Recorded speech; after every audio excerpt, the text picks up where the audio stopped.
and today we have very violent guests on the show. They might not seem violent, but they are. They are none other than the MMA fighters. Please welcome Mahmosh Raza, also known as the Renegade, Brad Pickett, also known as One Punch, Bushra Ahmed, also known as the Tank. The first ones we're talking to is the fighter Bushra Ahmed and a coach, Alex Lawrence. Assalamu alaikum, Bushra. Hello, Alex. How are you guys? Yeah. Walaikum assalam. I'm good. How are you? I'm perfect. Yeah, I'm good, thank you. How are you? I'm good too. How has it been for you in Lahore, in Pakistan? So far, it's been so good. Everybody's super friendly, super nice, and the weather for me is just like being in Scotland. Do you prefer the hot weather or the cold one? I would say hot. Of course. Yeah. We're so done with the hot weather, honestly. I love the Scottish weather. Yeah, it's nice. So, right, it's really nice. I like the rainy. I'm a sad person, unfortunately. What about you? Where are you from? I'm basically from Sawat, but I've been born and bred in Islamabad. I like warmer weather. I don't like cold. Yeah. Okay. Yeah. So you're also from a cold place, yeah, and so are you. Yeah. I think that's what's common between you guys. Yeah. But like, what do you like in Lahore so far?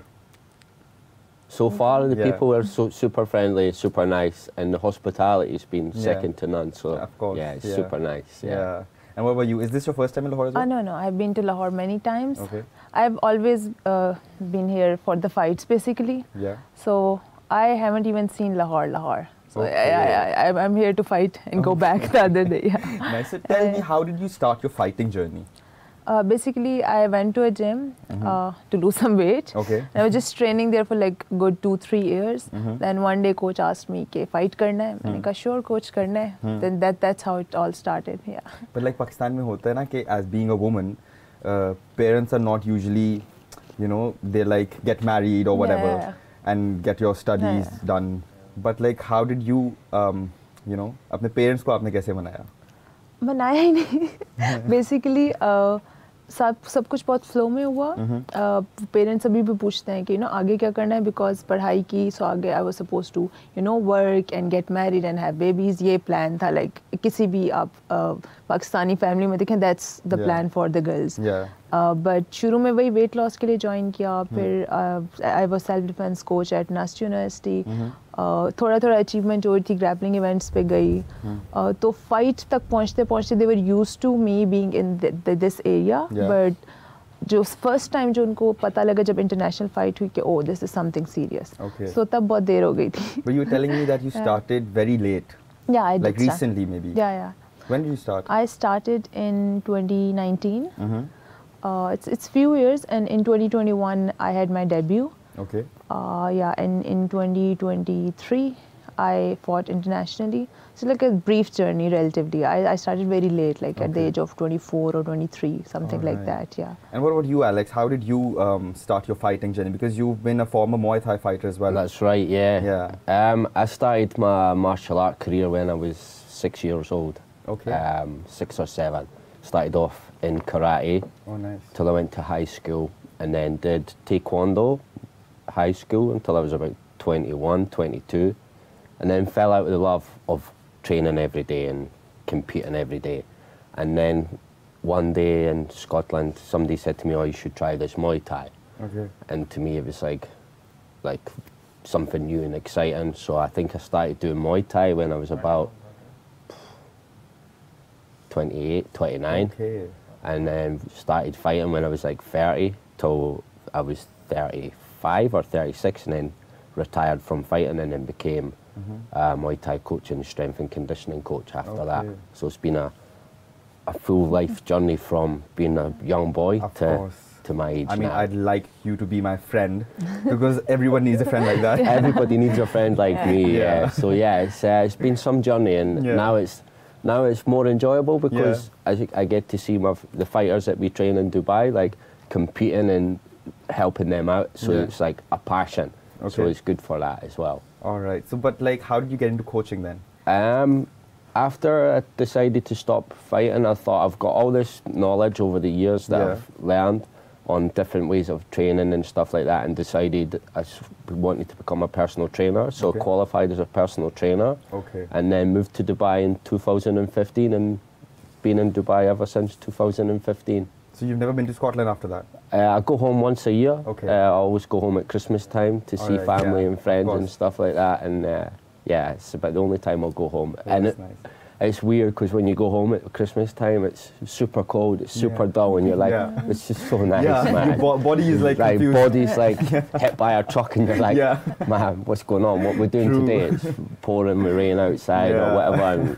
And obviously I'm quite active, and you want to go to the gym or whatever, and you're just like, man, this is so cool, man. Like, you forget living in Dubai, like, and I think cold it's tough weather, training in the cold weather as well, no? It's tougher, man. Yeah. Exactly. Yeah. That's one of the reasons I like warmer places, because I don't have to warm up enough. Yeah, you don't have to warm up, right? You just turn up at the gym and you're like, the sun warms you up. Okay, I'm warmed up already. Exactly. At home, for example, in Scotland, if you're warming up in my old Muay Thai gym, Hanuman, it's like a converted garage. Yeah. So you'd be like warming up, and you'd see your breath, and you're skipping or shadow boxing, and you're like, man, this is cold. Warming up. And you'd be skipping for about 20 minutes, and you're still cold, and you're like, where's the heat coming from? But all right. But like, how has your experience been with the MMA fighters? With coaching them? Muay Thai fighters, you mean? Yeah, sorry. Yeah, Muay Thai fighters. Yeah, I love working with them. They're especially Abdullah, who's not here today, unfortunately, because he's sound asleep. All right. And I've heard that he's been teaching you some Urdu as well. Yes, Mera Naam, Coach Alex. Hey? Oh, nice. Pakistan Zindabad. Yeah, Pakistan Zindabad. And so what about you, Bushra? Is it difficult for a Pakistani woman fighter to get success and internationally and recognized? Obviously it is. It's very hard to be accepted. That's the biggest challenge, right? And to be accepted by your parents in that way, in the society is like at large, but it's very hard. Like, you know, first to convince them to, you know, how do you want to train, and especially when you are young. When I started, I was already graduated. Okay. So I was, I can say, independent woman. So itna zyada masla, like I didn't ask much. I was like, I'm going, you know. But when you are like, when you look at like kids or girls, it will be hard, because obviously they do need, you know, their parents' permission and their guidance, and so it's definitely very hard. It's like, you know, you have to meet ends, and you have to take care of the family, and then, you know, then there's this woman struggle, because the whole MMA is very patriarchal, right? So they don't understand कि हमारे क्या issues हो सकते हैं, हमें क्या चाहिए, like you know, events में यही होता है कि you don't have any female representative जो आपका weigh in कर सके. So this is one of the issues. So fight specific issues भी हैं, then journey specific issues भी हैं. So it's hard. It's but really like, I'm hard. talking to you and I see you, and you don't strike me as this fighter. And I totally mean that as a compliment. Like, you're such a, you know, petite, soft person, you know. And so I feel like you have a totally different personality when you go into the ring, right? Yeah, I do. So I deceive people by my looks. I think that's a good thing. I dress up very girly, so they're not scared of me. Never let you open and know what's coming. I'm accepting my feminine energy. I'm exactly. But like, you're a two-time Pakistani national MMA champion in the featherweight division. How's that like? And tell me more about the featherweight division as well. So basically it's a 65.8 kilos category. Okay. I fought last year in that category. It was National Fighting Championship. It's a tournament. So last time I was a champion, and similarly this time I was a champion in this weight category. So I have moved down to 61 bantamweight category. And obviously it feels amazing, because, you know, I thought कि इस category में, let's say featherweight में, और कोई, you know, I have clean sweep the whole category. There's nobody left to fight, so I should definitely move to bantamweight.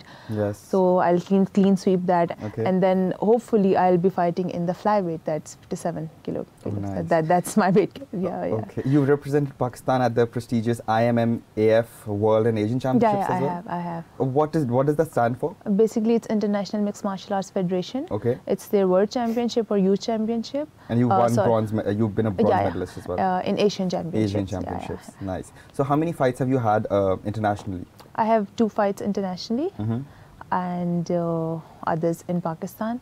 So the international fights were very interesting, because I had a lot to learn from them. Even if I lost one, right? So I had a lot of to learn from, because the opponents that I was fighting were really high level fighters. So I felt amazing. Oh, I can do this. These are my mistakes. These are my good points. So yeah. So do you look back on your videos and I your do, work and like learn from that as well? Yeah, I do. Even if sometimes I'm just sleeping and it clicks me. Oh, I did that wrong. That was the mistake. So it clicks me every time. Yeah. So I do watch them again and again because that was like, you know, a very good experience for me, because in Pakistan we don't have as many skilled girls to fight, so we don't have the luxury to, you know, learn more. Yeah. So they are very important to me. The international fights, they're very important to me. Okay. Alex, do you as a coach tell your fighters to look at themselves, look at their videos and learn from their mistakes as well? Yeah, all the time. Yeah. As a coach, you're constantly looking after your fighter. Even if they're potentially world champion, you would always still criticize them, even if they're at the top of their game. You'd be like, oh, you're still dropping your left hand, or you're doing this, or you're doing that. You have to like always tell them like, yeah, you did well in that fight, but you can always improve on something else. Like, of course, your defense was maybe a little bit poor, or your offense was good this fight, or whatever. And you tell them to watch videos, and then when you're working with them every day, you're constantly telling them, right, start doing it this way, stand this way, turn your hip this way, squeeze your fist when you punch and stuff like that. So yeah, you're constantly giving them advice, whether they want to take the advice on. Sometimes they'll listen, sometimes they don't. You'll agree with that, right? Sometimes you'll be like, my left hand doesn't go down when I'm throwing a kick. Then you watch a video and you go, oh yeah, my coach is right. So it's like, for me, it's like having like looking after small kids basically, because you're repeating yourself daily. Definitely. Like, do this, have you done this, have you done that, how's this, how's that, and then that's it, man. That's our part of but like I've seen some coaches telling the fighters, or you know, even if in cricket, they tell them to play like that person or this person. So do you tell your fighters to fight like this person or that person, or maybe just fight like how you would fight? Just be yourself. Yeah. Just fight how you want. As long as, we always say, myself and my other coach Jason, we tell them, whether you win, lose or draw, as long as you fight hard, put on a good performance, and show that you've got heart. If you win the fight, brilliant. If you lose the fight, it's okay. As long as you've done the best to your ability, fight hard and put on a good performance. If you lose, you lose. If you win, even better. Yeah, of course. Bushra, tell me, out of curiosity, it is unfortunately a man's world. And you know, I've seen women in their professions that they have to act like a man, unfortunately, because when they're being a woman, people don't take them seriously, which is very unfortunate. So do you, and I see you, and you do not strike me as an MMA fighter, really. You are such a girl, which is a nice thing, I believe, you know. And you can still be a fierce person, you know what I mean? So what do you have to say about that? Thank you. I want girls to relate to me, right? I accept my feminine energy all the time. And then I'm just being myself, so I can, you know, I have the time to prove myself in the cage. That's my time. I don't have to act like something. I have to be myself. So because I'm a girl and I want to dress up like a girl and I want to look like a girl, so I want girls to relate to me. I don't want, exactly. I want them to look up to me. Basically, they look up to me. That's why I have to now, you know, I have to be cautious about what I'm wearing, how I'm carrying myself. So